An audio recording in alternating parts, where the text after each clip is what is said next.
지금 현재 민주당이 반대해서 스파이 활동을 하는 중국인들을 간접적으로 처벌하는 개정이 이루어지지 못한 상태이죠. 중국인 유학생이 3명이 2024년 6월 군사작전시설인 해군작전사령부 부산작전기지를 촬영하다가 체포된 적이 있죠. 네. 당시 부산작전기지에 진행 중이던 군사훈련이 있었습니까?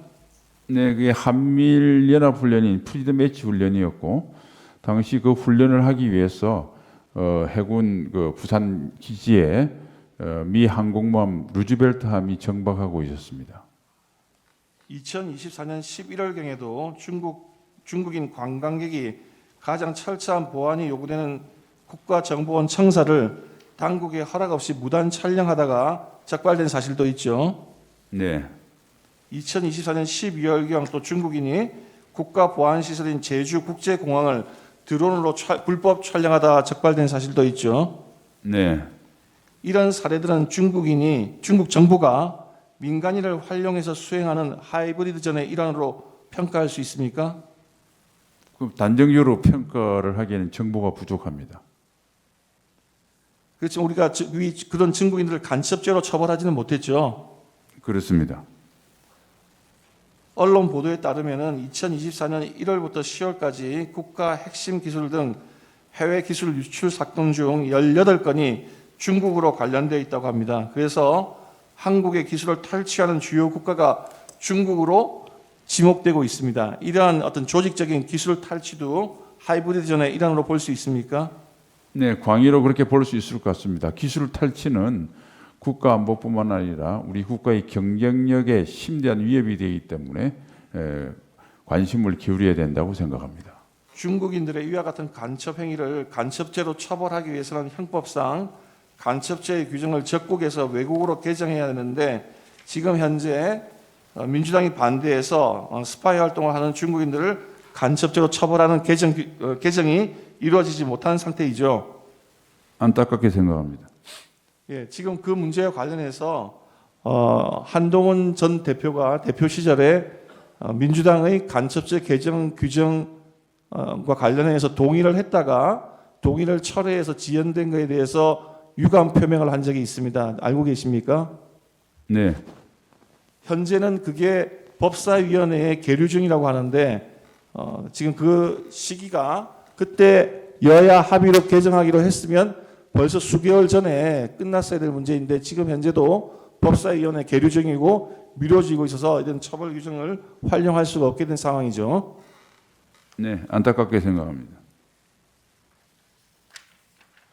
18화 묻겠습니다. 민주당이 장악한 국회가 2024년 12월 6일 날 국회에서의 증언 감정에 관한 법률안을 개정안을 제출을 했습니다. 이에 따르면 국회 증인으로 나온 증인이 증언하면서 개인정보 보호라든지 기업 영업비밀 보호를 이유로 자료 제출을 거부할 수 있는 예외를 아예 없애버려서 앞으로 기업가가 법정에 증인으로 출석하는 경우에는 기업 비밀이 해외로 유출될 수 있고 핵심 기술 관련 정보가 외국, 특히 중국으로 유출될 수 있는 그런 위험이 발생하게 되는 건 아시죠? 그런 법안이 지금 제출되는 거 아시죠? 네.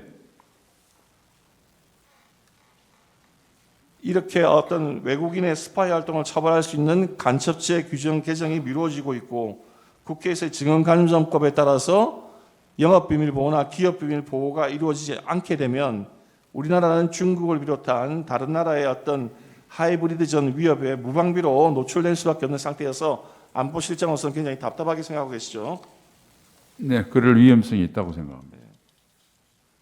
러시아 우크라이나 전쟁이 지금 장기화되면서 전 세계에서 무기 수출이 큰 화제가 되고 있습니다. 한국의 방산 무기도 더불어 지금 인기가 올라가고 있는데 이렇게 한국의 어떤 방산 무기가 해외로 수출이 되면 우리나라의 안보나 외교에는 어떤 긍정적인 영향이 있습니까?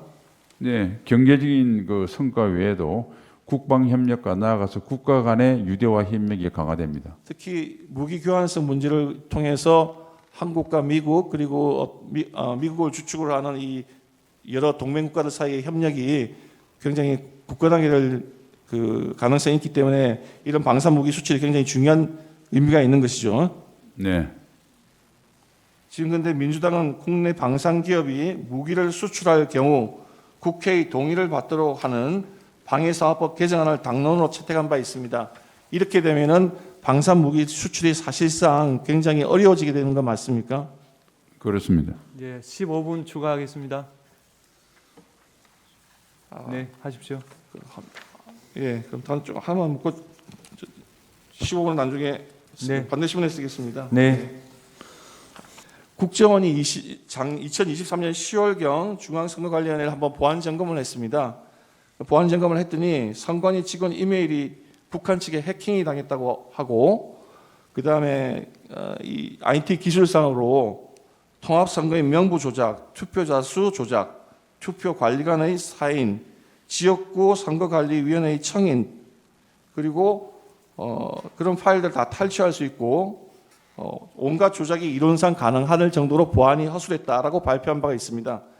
다만 실제 그런 조작이 있었는가는 서버 전체를 설비 전체를 점검하지 못했기 때문에 그건 단정할 수가 없다.